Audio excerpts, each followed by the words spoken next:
नेपालले हिजो भएको टी20 अन्तर्राष्ट्रिय क्रिकेटमा नेदरल्यान्डलाई 6 विकेटले पराजित गर्दै रोमाञ्चक जित हासिल गरेको छ। 175 रनको लक्ष्य पछ्याउने क्रममा नेपालले 19.4 ओभरमा 180 रन बनाउँदै खेल आफ्नो पक्षमा पारेको हो।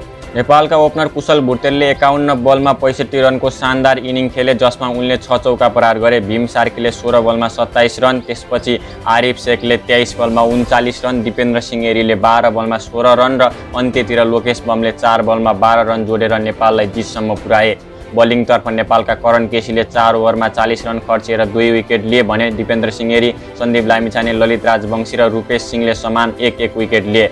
नेपालले ब्याटिङ र बलिङ दुवै तर्फबाट उत्कृष्ट प्रदर्शन गर्दै टोलीको मनोबल उच्च बनाएको छ, जुन आगामी खेलका लागि सकारात्मक सन्देश हो। आउँदो अर्को खेलको लागि नेपाली क्रिकेटलाई शुभकामना। आज साँझ पनि नेपाल र स्कटल्यान्ड बीच साँझ 7:45 गेम सुरु छ। तपाईहरुलाई नेपाली क्रिकेटको प्रदर्शन कस्तो लाग्यो कमेन्ट लेख्न नभुल्नुहोला। यदि हाम्रो च्यानलमा तपाई नयाँ हुनुहुन्छ भने च्यानललाई सब्स्क्राइब गर्न पनि नभुल्नुहोला। धन्यवाद।